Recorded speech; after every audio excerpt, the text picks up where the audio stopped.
जी पद्मी भौजी के भतार आप ही है के हो भाई? ए महाराज आप नहीं चुन रहे मीडिया वाले? अच्छा मीडिया वाले करे जा। हमरा तारा से कोनो दिक्कत नहीं थे। अच्छा बस तू पटीदार से के मुहे लगल छोड़ दो। हम कसम खा के कहतनी तारा के कबो छोड़ के ना जाए। बस तू खाली इंस्टाग्राम पर पागल छोड़ दो। पटा पटा के रोपतनी धान की पटा पटा के रोपतनी धान। हे भगवान बारिश होके न तलवार चाटे चल जाइए हमार धान। मेहनत तो तू बहुत कैलू और लाज शरम सब धो देलू।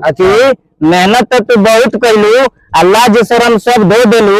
ए पद्मी भौजी तू इंस्टाग्राम पर इतना पदलू कि पूरा यूपी बिहार में हटा देलू। सुना तानी कि पैदल छोड़ के अब हगे पर स्टार्ट हो गल। खेसारी लाल के हक करत तारी। हाँ मतलब हक नहीं कि हक कर दे तारी। बस हमारे एक एगो सपना बा खेसारी भैया कि राउर करे जा में एक बार हक करे के बा।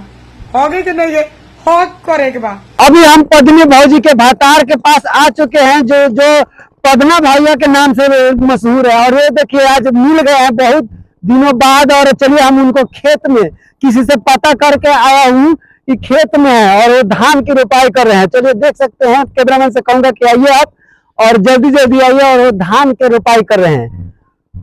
पद्मी भौजी के भतार माने जाते हैं। सोशल मीडिया पे काफी इनका चर्चा होता है कि पद्मी भौजी के भतार है। देखिए आइएगा, कहूंगा कि कैमरामैन से आइए। और ये देखिए धान की रोपाई कर रहे हैं। कहा जी पद्मी भौजी के भतार आप ही है? के हो भाई? ए महाराज आप नहीं चुन रहे मीडिया वाले? अच्छा मीडिया वाले। तो भाई यहाँ क्या करता रहा मर्द कहीं घुस जाता रहा? अरे सुनने में आया कि आप ही पद्मी भौजी के भतार है। महाराज के कह दिल खरूड़ा से के पूरा सोशल मीडिया पे हल्ला है कि पद्मी भौजी के भतार आप ही? ना ना ऐसा कुछ नहीं है। फ्रेंड है, अच्छा फ्रेंड है। रील बनावे हाँ फ्रेंड है।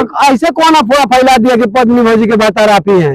अब लड़का सब कमेंट करता है तो अच्छा। पब्लिक लोग को पता है कि पद्मी भौजी का भतार है। अच्छा हाँ, लेकिन ऐसा कुछ नहीं है। हाँ। ये धान के रोपाई कर रहे हैं? हाँ धान का रोपाई किसका है? अपना ही है। अच्छा अपना है। हम कहें कि दूसरे का नहीं, मजदूरी वाला काम नहीं है। मजदूरी वाला काम नहीं है अपना। आप आजकल खूब शायरी उरी मारते हैं? हाँ शायरी तो मारते हैं। हाँ थोड़ा हो जाए जरा। पद्मी भौजी के भतार हैं तो सुनने में आया है। लेकिन माँ हो जाए थोड़ा शायरी पद्मी भौजी के ऊपर। करे जा। हमरा तारा से कोनो दिक्कत नहीं थे। अच्छा बस तू पटीदार से के मुहे लगल छोड़ दो। हम कसम खा के कहतनी तारा के कबो छोड़ के ना जाए। बस तू खाली इंस्टाग्राम पर पागल छोड़ दो। अब ये देख सकते हैं कि पद्मी भौजी के भतार इनको कहता है लेकिन कमेंट में, लेकिन रियली में नहीं रियली में नहीं है। ऐसे कमेंट में कहता है लो आपका अच्छी दोस्त भी है, फ्रेंड है। आपके पास हमेशा आती भी है और आप भी जाते हैं। काफी लोग वीडियो बनाते हैं। लेकिन मैं चाहूंगा कि ये आप धान की रोपाई कर रहे हैं। अभी के डेट में धान की रोपाई पानी पटा पटा के लोग कर रहा है। क्या उस पे कुछ है? उस पे भी है कि पटा पटा के रोपतनी धान की पटा पटा के रोपतनी धान। हे भगवान बारिश होके न तलवार चाटे चल जाइए हमार धान। चाहन की एगो और शायरी हो जाओ कि सारा स्वाद भुला जीबी बर्गर पिज्जा के। अच्छा कि सारा स्वाद भुला जीबी बर्गर पिज्जा के। करे जा। जो दिन पहले पड़ जाए छपरा वाला जीजा से मारत मारत खाल खींच ले। बाप रे बाप। अब देख सकता नहीं कैसन कैसन मैंने शायरी इतना खतरनाक। एगो और चीज राउर एगो काफी वायरल भय रहे शायरी ऊपर तनी एगो शायरी हो जाए कि मेहनत तो तू बहुत कैलू और लाज शरम सब धो देलू। मेहनत तो तू बहुत कैलू और लाज शरम सब धो देलू। ए पद्मी भौजी तू इंस्टाग्राम पर इतना पदलू कि पूरा यूपी बिहार में हटा देलू। बारे पद्मी भौजी का है इतना पता रहे। सुनता नहीं कि पैदल छोड़ के अब हगे पर स्टार्ट हो गल। खेसारी लाल के हक करत तारी। मतलब हक नहीं कि हक कर दे तारी।